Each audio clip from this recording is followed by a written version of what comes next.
What's up, traders? Anthony Crudele here, and thank you for tuning in to the Futures Radio Show podcast. Today's panel discussion is focusing on staying ahead of market trends and momentum. My guests for today's panel are Jason Shapiro. He has over 30 years of trading experience. Throughout the last 20 years of his career, he has used a contrarian approach, which has been very successful. Jason's track record was verified by none other than Jack Schwager in his latest Market Wizards book. He has managed large sums of money from a few million to several hundred million and learned a great deal about the futures markets. We also have Christian Fromhertz. Christian is a momentum and trend trader and CEO of the Tribeca Trade Group, TTG. The Tribeca Trade Group was established by Christian in 2016 after 15 plus years of working in investment banking, trading, in the financial services industry. Christian was a director of ETF and Delta One trading at Bank of America Merrill Lynch. He uses his macro and company-specific approach to spot trends and relative strength in global markets. Both of these guys, I'm sure you're very familiar with them on Twitter. They are absolutely fantastic follows and two of the most vetted guys you're going to find out there talking about financial markets. And I want to remind all of you that today's podcast is sponsored by TradeStation. And if you are a serious futures trader, especially with the panel we have today, you better be serious about trading. And you want a powerful platform to match your skills. Enjoy flexibility and trading power with TradeStation's award-winning platform. To learn more, go to tradestation.com/Anthony. That's tradestation.com/Anthony. There's also a deal on there for your commissions. But before I get the panel in here today, I want to remind all of you that the Futures Radio Show podcasts are recorded and posted on iTunes, Spotify, and everywhere where you listen to podcasts. Throughout today's live discussion, subscribers to the channel can ask us questions in the chat. So please take a quick second and subscribe to the channel and hit that like button as I look forward to chatting with all of you throughout today's show. All right, let me bring in Jason and Christian. What's up, guys? What's up? How we doing? Good, man. I'm excited about this panel. You two guys are, I talked about this in the intro, serious. I mean, this is, you guys put out some great work, and I definitely have gotten to know you guys through Twitter, and the work that you guys put out is, it's pretty intensive. And it's not that it's complicated, but it's, you could see the thought process that really goes into it. Like, you guys spend the time, and I can tell, and just by watching some of the things you guys have done, I've obviously listened to you. Christian, you've been on the show before, and so we've talked, just really thoughtful and really always very prepared. And I love that about the two of you guys, and obviously through your successes, it proves and how important it is to be prepared. And, Jason, this is your first time to the show, so maybe I'll kick it off with you a little bit. Obviously, welcome to the show. I've been waiting a while to have you on, and I'm really excited to get a chance to chat with you. Tell everybody a little bit about your style so when we dig into it today, people understand your methodology of trading. So I am a fader of the masses. That's basically what I do. My whole theory is that over time, the majority of people are going to lose money trying to do this. So I am trying to figure out what all those people are doing and go the other way and try and capture the money that they're going to lose. It's really pretty much that simple, other than how do you, figure out what they're doing and, and risk management and all that stuff. And when do you decide? Because you, as people know, if you're just going to be contrarian for the sake of it, you can get run over pretty hard, as I know, as I've learned. So that's what I try to do. I try to figure out where everybody's leaning, when everybody's on the same side of the boat, when the market says, okay, that's it for you. And I try and take that opposite trade there. Yeah, I look forward to seeing some of the ways that you do that. It's funny talking about the contrarian side of things. I stood in the S&P 500 pit for a lot of years, and I remember a guy who only got short during the bull market, and it was incredible to me. I watched this guy make millions of dollars when the market just continued to rally, but he picked perfect spots really and found ways to make money by being short. So I think that there's this, I think that a lot of people out there think, oh gosh, if you've been short on a rally, or if you've been long on a break, or if you're taking a contrarian view, not necessarily, going with the trend, we'll call it, you can still make a lot of money. I saw it firsthand. And I think that it all comes down to your process. And I'm looking forward to learning a lot more about how you do it today. Christian, you're back on the show. You've been on the show before. It's always great to speak with you. Tell everybody a little bit about your style and methodology. Yeah, same here, Anthony. Great to be here. So my style, and thank you for going over my background and so forth. But um, yeah, I'm now trading as as a retail trader. I was an institutional trader for a long time, but basically over the years, what I've done is really try to um, you know. Uh, hone in on getting a nice process down and so forth. And so what I really have kind of encompassed in my trading is trend trading, a combination of trend trading and momentum trading. Momentum, uh, lately, I would say over the last month, not so much in the overall indices as we kind of, I think the word that I've been using today is just churn around in the indices. But, there are some areas that are being like rotated into, and we'll see some momentum in select areas. But really, I'm a trend trader, so I try to stick to where we're seeing trends, and also use a little bit of a macro approach too. In terms of what we're seeing. Globally in equities is also what we're seeing in bonds and in currencies that kind of can kind of give me some hints in terms of where the next momentum trade might be. But yeah, and I use that approach, and I put that into like a technical framework. I use a lot of what's called volume at price to really kind of play either breakouts or a move out of a range.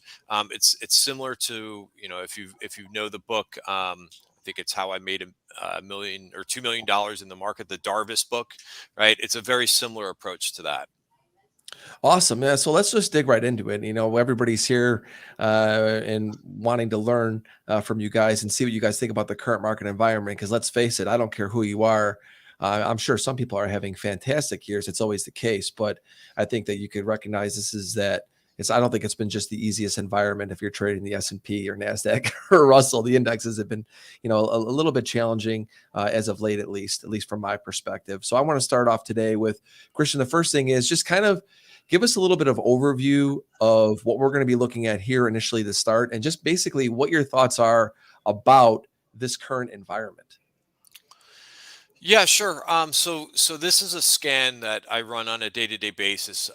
Basically what you're showing right now on the screen, which will tell me, gives me more significance than just looking at, say, like a 20-day new high list. Right? These are names that are basically breaking out on multiple time frames. I do use what I refer to as multiple time frame analysis.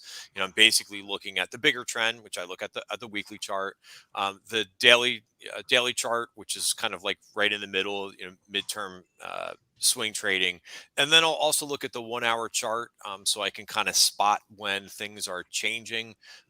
That will often provide like little hints in the short term about what's going on.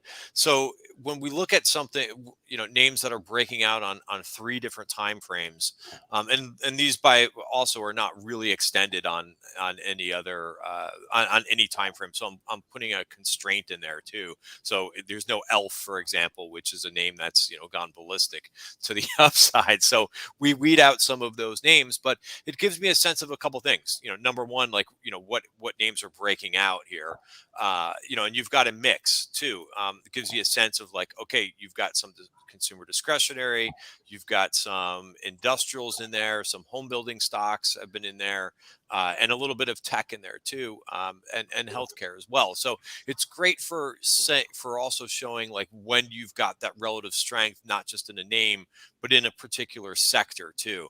When I see sometimes 3 to 5 names that are showing up on a sector, either for the first time or if they're consistently there, something is going on there in the market. And, I really rely on the price action to kind of tell me that, right? I mean, you turn on, any financial media, whether it's, TV or something, they're constantly pumping, telling you like, hey, there's a recession coming and there's so forth. But, we've been hearing that now and I don't doubt that there's a recession eventually coming, but we've been hearing this now for well over a year. There's a reset. It's like, the economist that instead of the boy that cried wolf, it's Exactly. the economist that cried recession. So, this really helps me to say what is actually going on versus, the predictions that we hear all across financial media, which, as I think the three of us can probably share how many times that we've heard predictions, and most of those predictions are not going to be correct.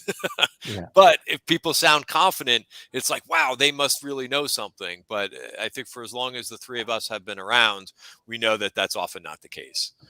Jason, I want to bring you in. I know this is Christian stuff out here, but I just want to get kind of just your feel lately for what this market has been like. What are your thoughts just in general on what you think the market's been like? Let's talk specifically the indexes, because I know today we're going to get into some commodities with you. What are your thoughts on what you've been seeing lately in the indexes? I love it. This is a contrarian's dream. The first quarter, quite frankly, was, I think, the best quarter I've had in 9 years. Oh, really? Yeah. And a lot of that was, not all of it, but quite a bit of it was because of long stocks. We were long NASDAQ from the start of the year. And I don't know, about a month ago, we switched from long NASDAQ to long Dow. And just last week, I switched from long Dow to long S&P. But I've essentially been long stocks all year, which has helped. And then we had a couple good bond trades too. But yeah, this is a contrarian's dream. Everybody hates this market, and all it does is go up. So this is sort of my spot. It doesn't always work this way, but when it does, I need to maximize gains to cover the times when it doesn't. But knock wood, fortunately, so far this year, it's been good. Yeah, it's funny you say that. You got to maximize gains when you see things that are fitting into your style of trading. And I think maybe we just take a step back and talk a little bit about that before we get to more charts. And I think that that's so important, because I've talked about this so many times that I feel that traders make money in moments. And when you recognize those moments where everything is really working well, it's so important to maximize those gains, because at that moment, you're getting the response you want from the market. And I have in my career known that, there's going to be times where it's going to give me everything I want, and I better make enough, because when it doesn't, I've got to make enough, because it's all of a sudden it's going to be shit. And I'm going to be on the sidelines, either doing nothing or, either breaking even, making a little, losing a little for periods of time. Yeah. I mean, Jason, I mean, talk a little bit more about that, I think, recognizing your style and strategy in a situation and how you go about maximizing that. So for me, it's all a process, right? Everybody's short. Essentially, market stops going down, I'm getting long. And I either get stopped out, or if it goes my way, I just sit and I let it go until they're not short anymore. And then I take my profit. That's what I'm trying to capture, right? So I unfortunately don't do a great job of knowing when my stuff is going to hit great, So I just do it. I just do what it does, do it time and again. I respect my stops. I sit on my winners until I get my exit strategy, and that's it. And sometimes it works great, like recently, and sometimes, clearly it doesn't work as well. But I was talking just this past week, I make these videos about this very thing, because I went back and looked at all my trades on the year, and it's pretty typical. 20% of my trades make 80% of my P&L. So I have to have those. I don't know which ones they're going to be. I wish I did, right? I don't know going into them which ones those are going to be, but I have to just follow my process to make sure that those come, because, historically, and this is going back now 21 years, 38% of my trades make money. So if I'm under 50%, then clearly I have to make, and it's about 4.5. I make about 4.5 times on my winners than what I lose. So if I can make 38% of the time, make 4.5, lose 1, make 4, then over time, I can make profits. So I need that 4.5. And you know how it is as a trader. Oh, I just had 3 losing trades in a row, and now I have a trade that's working great, and it's made up those. I should just take the profit and be, but I can't do that, because it has nothing to do with my process. I'd like to do it. That's the psychology of what you'd like to do. But I can't do that. I have to sit on it. And look, sometimes I end up giving it back, and that sucks too. But, to me, it's all about process and following your process. And if that's not working, you have to monitor it, obviously, consistently, And if it's not working, you've got to change your process. But as long as that's working, that's what you have to do, and take what the market gives you according to your process, you know? Oh yeah. And I didn't know we were going to go here today. I thought we were going to get a little bit more into the technical side, which we will, everybody, but this is such an important and I think great conversation. I want to go back to you, Christian, on this topic, because one of the things that when I see traders out there on FinTwit, we don't even really know if they're traders, by the way, but we do see this a lot where people will say, hey, look, it adds up. $500 a day is $10,000 a month. $10,000 a month is $120,000 a year, right? And I always look at that and I'm going, I can't take it, because I'm thinking to myself, never in the 25 years I've been trading the markets have I ever had a $500 a day for 20 days, and I've ever had a $10,000 a month for 12 months. I am always about maximizing the gains during the times where I'm right and losing less when the market's just not giving me about what I want. How do you look at that? What we've been talking about. Yeah, that's such a great point, and I'm not sure if people on Twitter actually are trading as well too. So I agree with you on that. But yeah, it's funny because that's a question that I used to get a lot from newer traders, and they're like, "Hey, I just they'd come in, and I don't know if maybe they were watching that commercial or what have you, or YouTube video about making a certain amount every day." Yeah, it doesn't work that way in trading, right? Profits will come in bunches, and it kind of just takes me back to what we saw at the end of March. Everything really started to move. We had, it really felt like the wind was behind the market's back, and it was kind of a crazy time too, because it's end of quarter, and sometimes you think, oh geez, that could be choppy or something, but that move that we saw at the end of the quarter was so strong. And then so it was kind of like, you kind of think about things sometimes like with an on and off switch. So the wind, the market and the momentum was so strong, but once we got to April, in terms of the overall indices, right, it's almost like somebody hit the off switch. And that was a time where profits were coming in quite nicely if you were participating and actively trading. But it's been a lot harder in this month, I've found, because you're just not getting you're getting starts and stops. Yesterday was a good example of that. You had a nice move in the futures market, pre-market. Then as soon as we got to the open, it was like somebody's taking profits already. So for whatever reason, we're trading in this range, and you have to be cognizant that right now that's what we're dealing with right now. And it's so you could say it's also a boring market. And I've heard on Twitter too, like, which is a great phrase too, is like, don't necessarily short a boring market, just because we're not moving too much. But yeah, I mean, it's when we have a market like that, it's really about like paying attention to like, okay, is everything not performing, or is it more of a rotation, which is basically what I see. And we've seen this now several times this year, where it'll be one group that gets hot. And right now it's like the medical devices, biotech, healthcare, that's been hot for like the last couple weeks. But you kind of you can't be complacent either, because eventually that will see profit taking, and you'll see a rotation into something else. But you go back a couple weeks ago, and it was the big cap, it was the big cap tech and the FANG stocks, right? And those were running. But that's not going to happen either forever. So as soon as it's funny because Twitter is really also good for sentiment, because as soon as people start to kind of jump on that bandwagon, and are noticing that, it's often a time to take profits. Of course, price will tell you that, number one, but Twitter has been a great sentiment indicator. No doubt. I actually want to pull up the chart here, and maybe we'll talk a little bit about what you're seeing here in the S&P. And I want to remind everybody too. So something new that we're adding to Futures Radio Show is a chart deck. It's going to be free for everybody to go and download at anthonycrudele.com. The link is going to be in the description on YouTube. If you're listening to this later on iTunes, it'll also be in there. Go there, drop your email in, and you'll be able to go and get the chart deck and a bunch of other stuff. So everything that we show in today's show will be available for you guys, and a bunch of other PDFs and stuff that maybe the guests today will be sharing with all of you. So you guys can go and check this out later.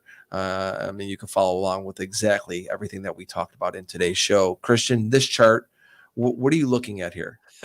Yeah, so a big range in short. But what this is this is an indicator that we've developed at Tribeca Trade Group with a colleague of mine by the name of Webbegoal. And this is looking at, it's called the TTG Market Webs. And it's basically telling you whether or not something is trading in a range using volume at price, or if it's breaking out. So this box, the one that's highlighted in white with the two arrows, bottom and top, is all of the price action and all of the volume from the year 2022, and and that's roughly one standard deviation of all that activity. So once we lay that out, we basically know if something is in the range from last year, or is starting to kind of break to the downside or to the upside. And that's important for price discovery. Once we start doing that, then we really kind of get going. And we started this year, if we go back all the way to that beginning of the year, we started the year inside value and right at that dotted line, which is the point of control, which is where the majority of volume occurred from last year. So this was kind of telling as we entered the year. We did a webinar and we kind of talked about, hey, this could be a very range bound year. So, we might explore both sides, and there's no one that's saying that we can't break out, but for now it is what it is. And the overall S&P, and this is the same for the Qs too, on the weekly chart, we're in a range. And while there's the rotation under the hood, for the most part, we're range bound for the year. Yeah, and it certainly feels that way as well. As a trader coming in every day and looking at what's going on in the markets, you just feel like the market doesn't want to make a super big range this year. It just feels like it wants to stay range bound. It feels like, how many of us have seen days where you come in with a gap down, it gets faded back up. You come in with a gap up, it gets faded back down. You're not seeing a lot of follow through, although we have made a range to the upside. And I want to bring you back in, Jason. And one of the things that you talk about is obviously the counter trend, and you felt that everybody was bearish early in the year. And we all know, right? I mean, everybody knows that most people, especially macro people, were discussing, how this market was just due for, we're ready for the bigger correction, even though last year maybe wasn't enough. And everybody was really talking very bearish. I'm going to pull up something that I know that you and your team sent over. And I think this is one of the ways that you will calculate whether or not the market is leaning short or long. And I'm going to show this on my screen here in just a second. Why don't we talk about? Let's see what that is here exactly. I got it for you. Here it is. I think this is the first one I want to start off with. So maybe here, and since we've been talking about equities, maybe we go there. What are we looking at here, Jason? So this, I think, came right off of my newsletter, and it just, the guy that puts it together puts all the markets in order there and shows where commercials are most long, where speculators are most short, and he kind of ranks them left to right. So I can't see it that well, but one of those should be like ranked by how long to short commercials are. One of them should be how long to short the large speculators are. And one of those charts should be how long to short the small speculators are. Just as a way to look at the commitments of traders like that. So that's kind of what those show. So okay. I'm looking to get long. If you go to the commercial one, which is probably the top one, I'm looking to get long the ones that commercials are most long and short the ones that commercials are most short. I see. So on here, it looks like, I know it is hard to read, and everybody, once again, you could download this so you could see this better later on. We're only working with as much real estate as the screens allow us, and that's why we're giving you guys this chart decks. And so when you look at this top one here, let's see it. I mean, you can see like the commercials are most long. What is that? Palladium, S&P 500. Yeah, exactly. And so that's representing this. So when people look at it later, that you're saying they're the most long because it's starting on the left, and the red is showing commercials. Correct. Which is equal and opposite to what speculators are, obviously. So the most long that everybody is right now. This is commercials. The most short that speculators are, and the most long the commercials are. Yes. Interesting. And so in this current moment, when you see this, what is this indicating to you to do in the market? So let's just pick one of them, Palladium. Okay. Yeah. So this makes me want to be long Palladium. But I don't just get long it. I'm looking for the market then to confirm that I should get long. And to me, what I do is, let's say this stuff is telling me to get long palladium. Okay. So now I'm starting to follow what's moving the palladium market. What is bearish the palladium market? What is getting everybody to short palladium? What is the fundamental they're looking at? And then I'm looking for that fundamental to be confirmed by a piece of news, be it, I don't know, some kind of palladium demand estimates or whatever it is, right? And I want that to be bearish. And then I want the market to not go down on that. And that's where I get long. That's the market now saying to me, there's nobody left to sell no matter what the news is, right? Yeah. And that's where I get long. And then I kind of stop out if it goes through the low of that day, because if I'm picking a turn, which is what I'm doing, and it makes a new low, well, then I didn't pick the turn, did I? So I get stopped out, and then I'll wait again for another sort of confirmation. The one that everybody likes with that, for me, that I think explains it, since not many people trade palladium, a lot of people trade the S&Ps. So like if you look at the S&P low, which, sorry, I'm just looking at my chart here, but which was, I believe, on October 13th, right? So what happened on October 13th was we had a CPI number come out, and we know that everybody was all focused on these CPI numbers, especially the second half of last year, right? You had a CPI number come out on October 13th. That was the highest CPI number of the year, and it was above the expectations that people had. And so it was super bearish. And what happened on October 13th was the market went down on that and ended up closing up on the day. So that's the market rejecting the news, in my view, because everybody's already short. And that was the beat-ass low of the S&P so far. I got to tell you, one of the best prop traders that I've known is a really good friend of mine.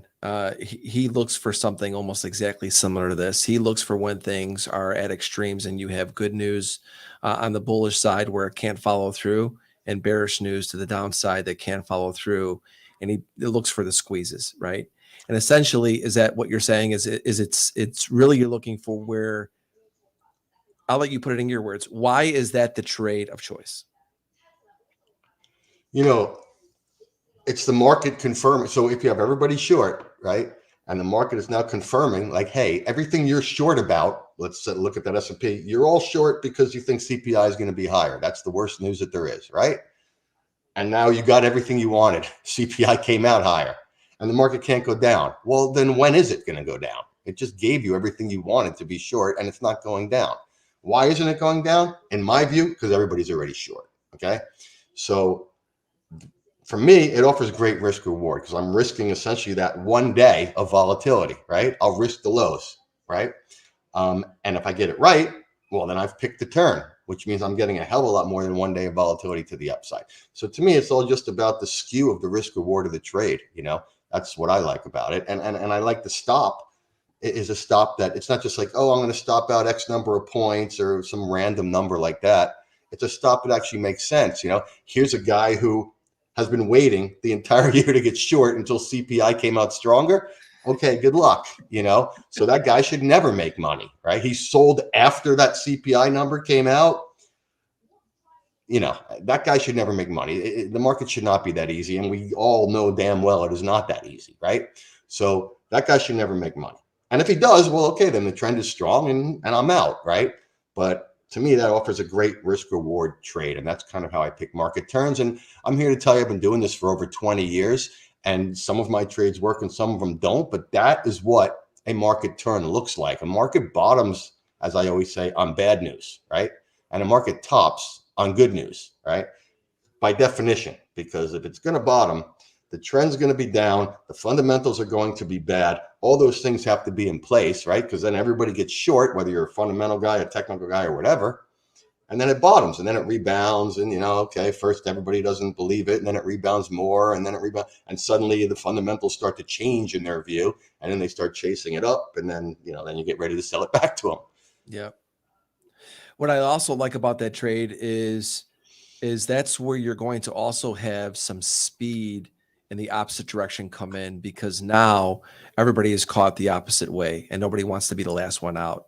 So the reaction that you're going to get from the market, you are going to get initial feedback right away, knowing whether you're right or wrong on that trade, right? Because a lot of times if that starts to unwind at that moment, you could sit back and look and say, this the market's giving me. Yes. that's really all it is. I don't have necessarily a fundamental view, although I follow it just like everybody else. But Yeah. I'm not having a fundamental view here. It's all just a play of I'm getting in front of these people, all these trend followers, and all whoever else is in this trade.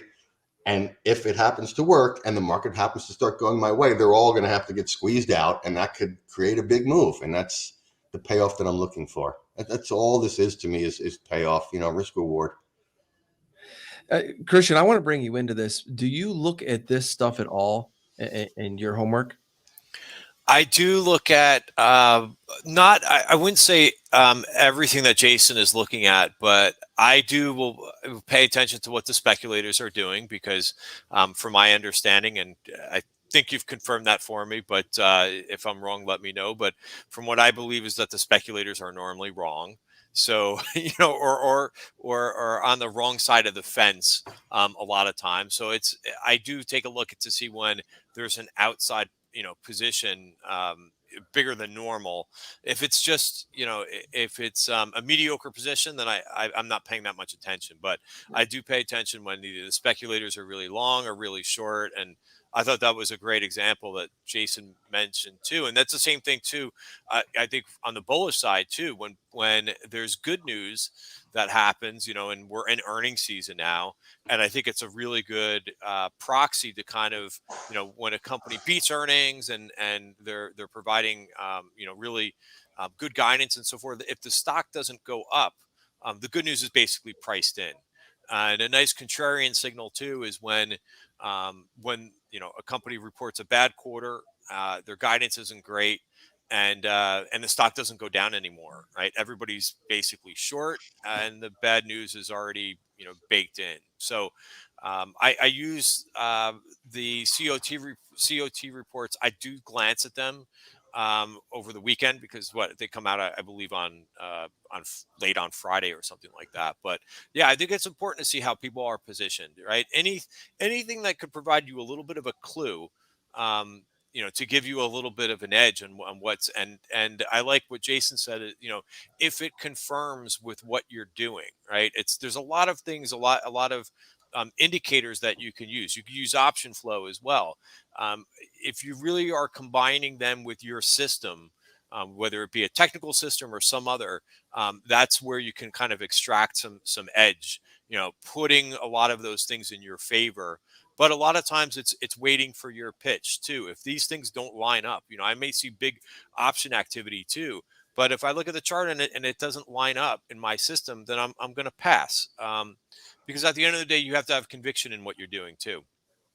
Yeah, let me go back to you, Jason. How much does the chart impact your decision making on, let's just say, that CPI day where it comes down? Let's just say we were in the middle of a range of a weekly bar or a monthly bar. We're not near maybe a critical low or a high, but you get that same type of result that you were looking for. Does that change anything, or no? Is it just about that kind of moment? The charts don't really change anything for me. I'm not a chart guy. I mean, obviously I look at the charts just like everybody else, but I'm not trading off a chart pattern other than that reversal chart pattern. To me, it's all the same. They're super short. It shrugs off the bad news. I'm long. That's all I do across 37 futures markets. I love it. It's literally all I do.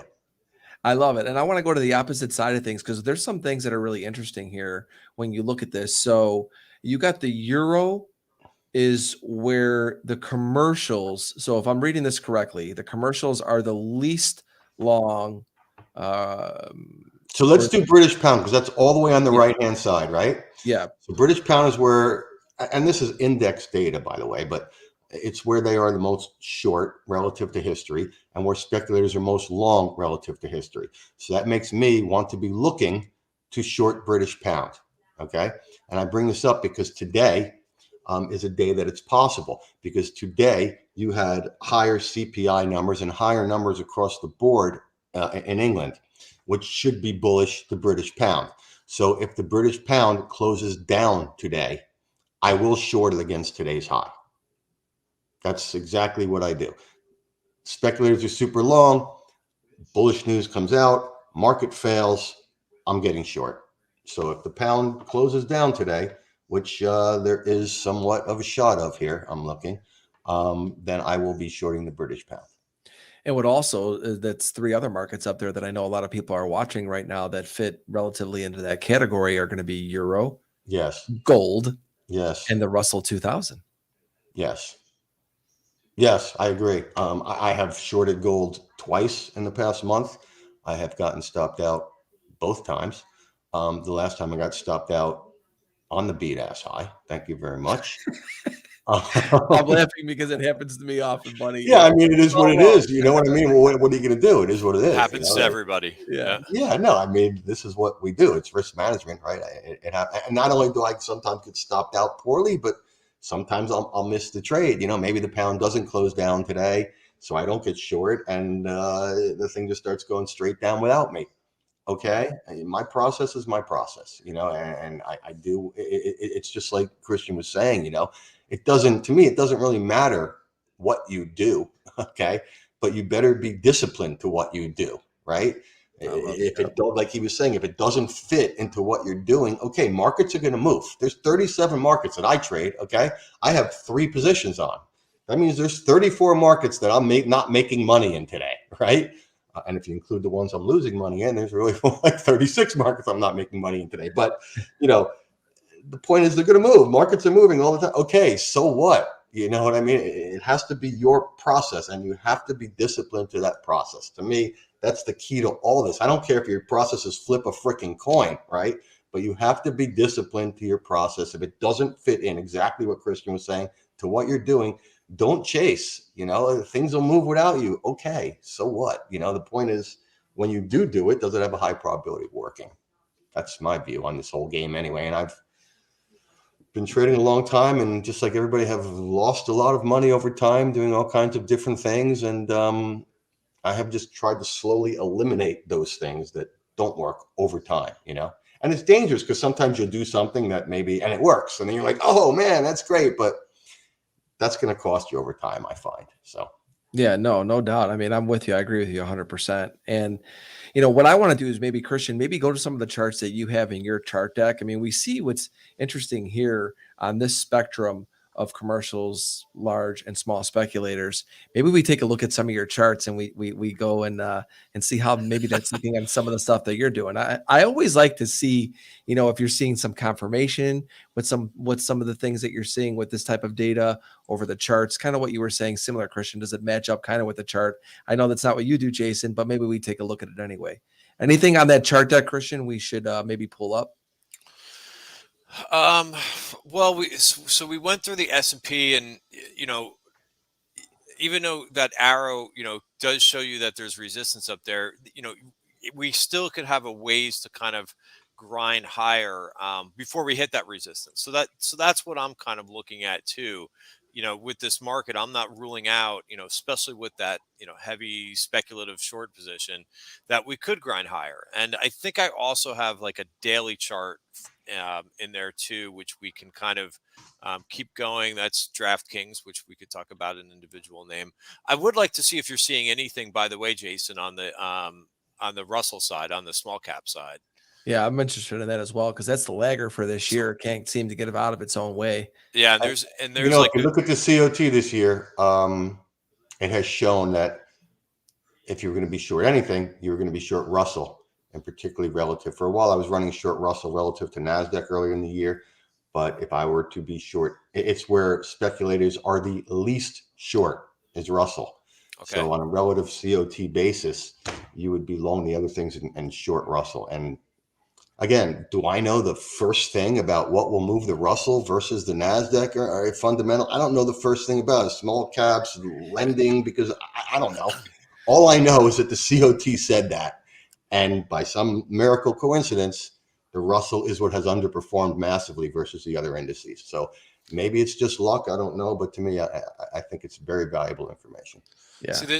I mean, this is great information because, a lot of, you mentioned 37 types of markets or something like that, if I was listening correctly. But when we're going through different charts, it is a process of elimination. And as you're going through and you're doing your analysis, and if things aren't lining up correctly, then that's fun. That's like, in my mind, that's an okay, win, because you're ruling it out. So, I've got a level on IWM or Russell to say, okay, here's something that I'm paying attention to if it breaks out. So I will pay attention to that. And if it triggers, but if not, there's no reason to keep it up on your screen. And that's the beauty of like setting an alert and basically, moving on.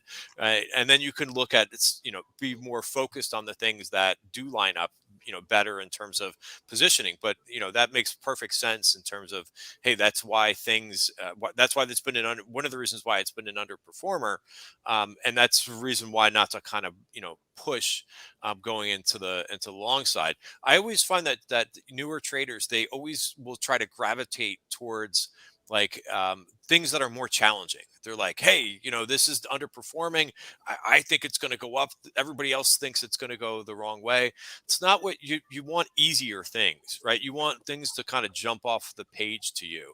You don't want to go to the challenging ones so that you could say like, aha, I figured it out. Like that doesn't work in trading. You want to stick with sometimes the most obvious things sometimes actually even work, even if they're not, incredibly clever. I do like to be clever in my trading and find some things, but if it's not there, it's not there. And I like the fact that you mentioned there's so many markets out there. There's so many stocks out there too. If it's a difficult stock and you've tried it a couple times and it doesn't work, just go to the next one, because your odds are you're wasting time, focusing on something that's so difficult when there might be something a lot easier out there. So it's a big process of elimination. In regards to the charts, we can bring up the S&P too, because that one, as we mentioned, does have that large speculative short position. So that's IWM. I think if you keep going, nope, not that one, not that one, not that one. Maybe it's not. It may not be in there, but it's a little bit of a different view on the S&P that.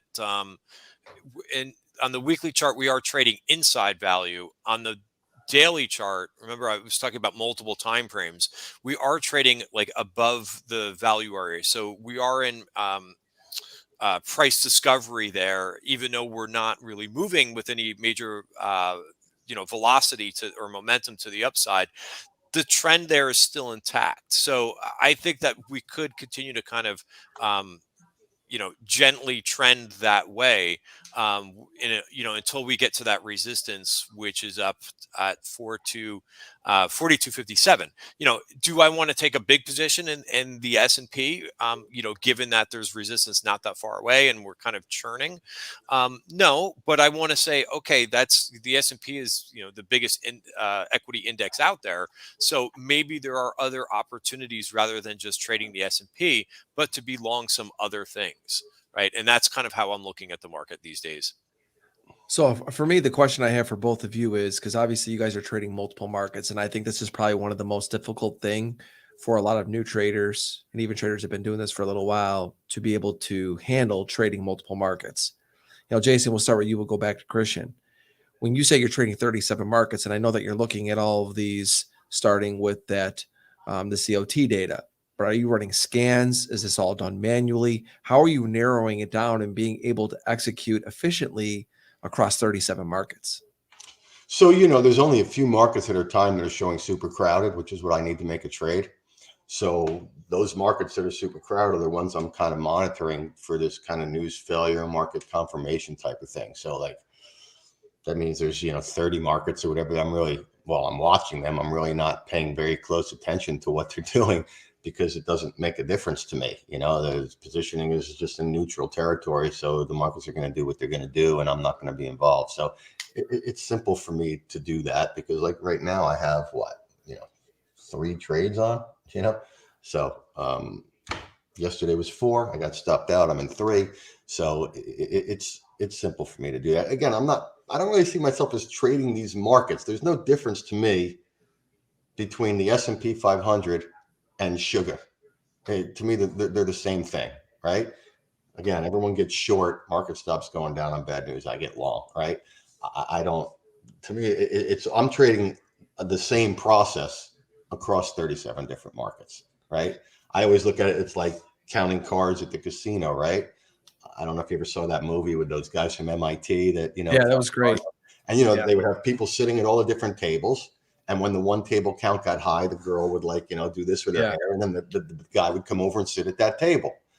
That's how I see what I'm doing. I got 37 tables out there. When the count gets high at this particular table, I will sit down at that table and I'll start playing. That's a great analogy for that too, because like you said, you're coming in at that time where it's hot, right? And that's how you're able to maximize the gains when that table is hot, because now you're in the mindset of, this is the setup I've been waiting for. This is what I want. And you go in and you're hyper focused on executing it that way. And when it's not, you're not forcing stuff that's in the middle of that spectrum that you looked at, that we showed everybody. You're not trying to maximize anything in that point in time. You're specifically waiting for those scenarios. And it sounds simple, but it really is so difficult, right? Because I feel like so many of us get in our own way. That kind of goes without saying. We try to create the moments versus letting the moments come to us. I know I've been guilty of this a few times. We've all been guilty of that thousands of times. I think that what Christian was saying earlier, I can't remember them all, but a number of things he was saying earlier is completely on point.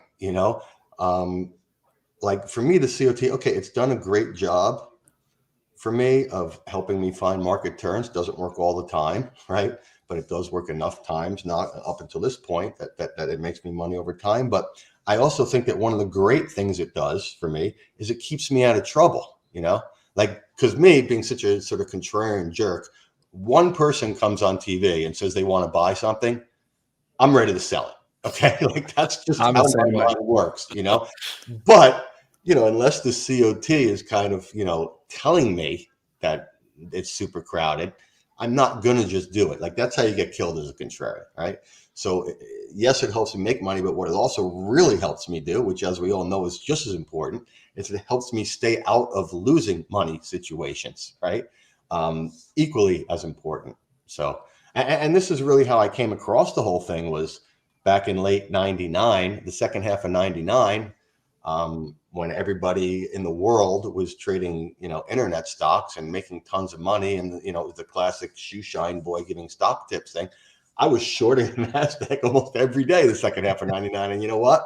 The NASDAQ went up like 40-50% in the second half of 99, despite that. And then it crashed, right? But if you looked at the COT, which I didn't use back then, you would see that really the market wasn't super long NASDAQ until about February of 2000.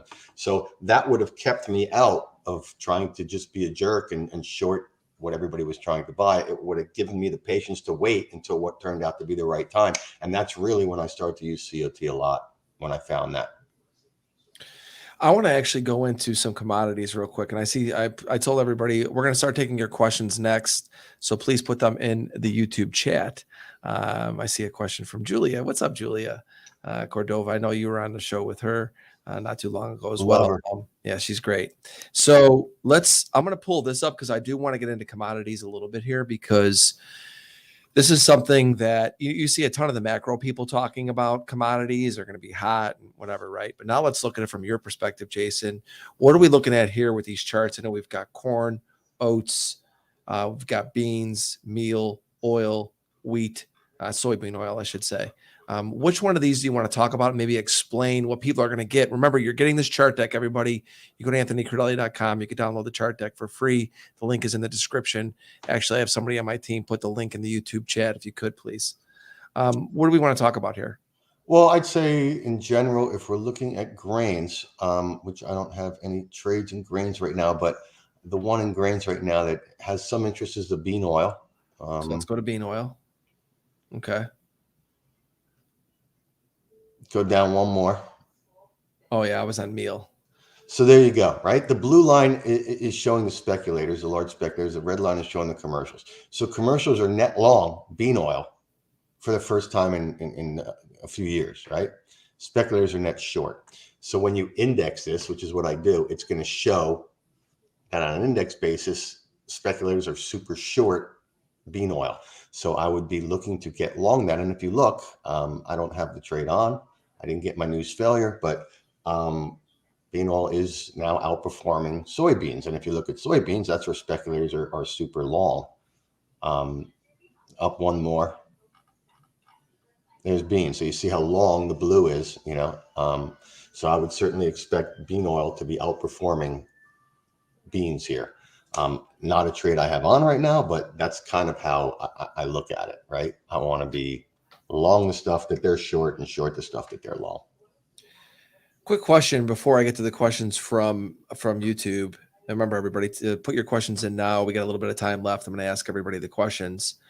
Do you find that COT data works better for maybe the commodities markets or certain markets versus maybe like the equities markets? Or do you find that it is all relevant across the spectrum, that this strategy works consistently, and we'll say, across all these different markets? There is no really more of a favoritism of any one of these. So it's funny because people ask me this a lot, and it's hard to decipher, but I find over 20 plus years, it's been pretty equally distributed across markets, although my best market over time, and this might not have to do with COT, but my best market over time has been equity indices. And that may be because I'm getting a better read on that stuff in terms of psychology and in terms of news failure, because it's so easy to follow what's going on in the equity market because everybody talks about it and it's on TV all the time and the commentators are all talking about it. So it might be easier for me to get a contrarian read on that. You know, what's the contrarian read on live cattle right now? And what's the news that's going to come out on live cattle that the market is going to reject? Exactly. It's a little hard to figure that one out. You know what I mean? No Yeah, that's not the easiest. Cattle, right? What's the psychology on live cattle right now? Well, I can see the positioning. Okay. But what's driving it and all that? You know, when live cattle comes up on my screen, I start to try and follow live cattle as much as possible, but it's not that easy. You know, equity markets, you've got news coming out every day that theoretically is bullish or bearish. So, and the other one that has worked very well for me over time, which is funny, is the currency markets. And, you know, people say, well, you know, the futures markets are such a small part of the currency markets, you know, maybe it's not as relevant. I'm like, you may be right, but it's one of my best markets. You know, I don't get into the argument. It's one of my best markets over time. And in that one in particular, I think that my hit ratio is not that high, but I've caught over that time, I can promise you, every single currency intervention that has happened, I've been on the right side of, right? And that's not because I know central bankers that are going to do something in currency intervention. I don't know any central bankers. It's because the market's so crowded and, you know, I get low. So like there haven't been a lot of currency interventions recently, but I think it was 2015 where Switzerland came in and said they were going to get off being with the euro, and the Swiss franc moved up. Like, I don't know what it was. You remember that? That was one of the craziest charts you could ever see. It was right. And so that's where people were super short Swiss. I got long, and 2 days later they did this whole thing, which I had no clue. And the thing moved up like 25 points. A bunch of people blew out, and then they got out of their shorts and I got out. And if you look, the Swiss went right back to where it came from. You know, it took about 2 months to go right back to where it came from. So to me, the fundamental meant nothing. Okay. All it was that people were super short. The thing jacked. They all got squeezed out. And it was a big trade. So, you know, it's a few trades like that have made me money over time in the currency markets. So, you know, to answer your question, I think they're pretty over time, all equal, you know. Real quick, because I want to get to the final question I'm going to have for you guys for the day each, as we've only got about 5 minutes left, is when you look at this on the currencies, remember, everybody, you could download the chart deck at anthonycrudele.com. The link is in the chat. I know people are sending me some messages in other places. What does this tell you here in this currency box that everyone's going to be able to download? What are we looking at? So On it's the right go there? back to the commercials, large Right. speculators. So you see British pound. 0 is my index level for the commercials, which means they're super short. And 100 for the large and small speculators, which means they're super long. That's the one I'm focusing on right now to get short. And you can see the euro too. Commercials Yeah, are the euro's 0. not far The off large from that. specs are super long, and the small specs are pretty darn long too. So those are the ones I'm looking to get short. Which interesting enough, that's could mean a dollar rally. I mean, If it's right, you know what I mean? yeah, Which, exactly. again, I don't know that it's right. It's all just risk reward, and I haven't gotten the signal to do it yet either. Right? I'm a little bit nervous about the dollar rally here because one of my favorite fades in history is calling for a dollar rally here. So doesn't mean I won't short the British pound if it's down today. I will, but I'm kind of hoping that it's not down today because I don't really want to be short it because the guy I love to fade the most is looking to buy dollars. So I'm hoping he will get stopped on that. He wants to buy dollars here and stop the new low. I'm hoping we'll get the new low, and then maybe I can start looking at it. But again, if it closes down today, I'm getting short with it. So, final question for you. We'll go to you, Christian, and then I'll come back to, because I got Julia's question for Jason, and we'll end on that today. So Christian, I just think, today we were focusing on staying ahead of trend and momentum. You're the momentum guy.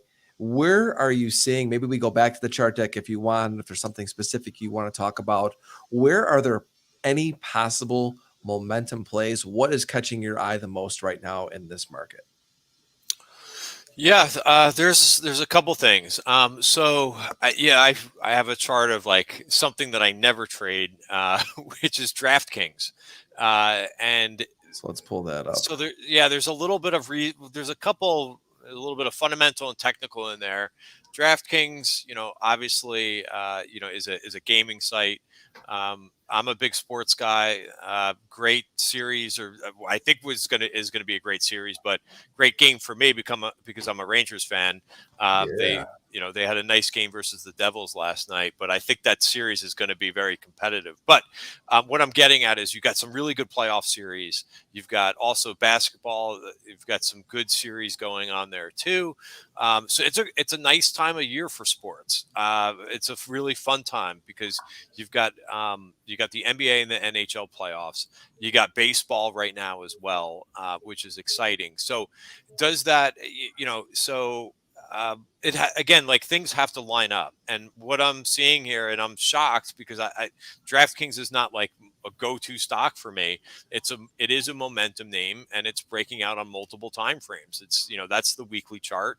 And if it breaks above that range, we might be onto something here, right? So it's worth, I'm long this name today, and I'll play it as long as as it continues to get over that weekly line. And it's also lining up. There should be a chart in there of the daily too.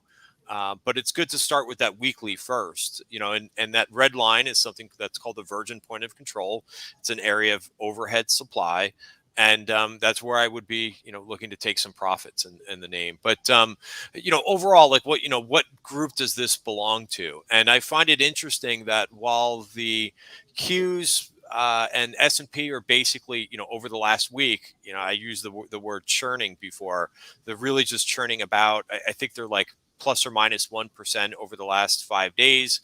And even I think for the month, that's the way. But if you look at the IBD 50 lists, right, something that really hasn't been a strong performer this year, like over the last week, that IBD 50 ETF FFTY is up like 5%.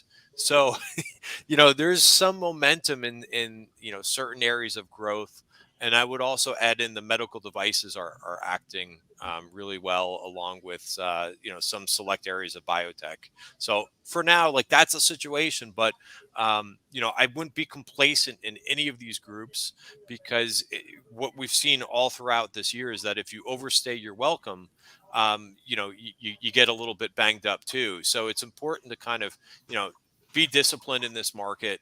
I really liked, what the analogy, because I love both sports and poker analogies, but I really like the analogy of the poker, and going to different tables and so forth. And while there's a hot table and so forth, I love that kind of stuff. So appreciate being on with both of you today.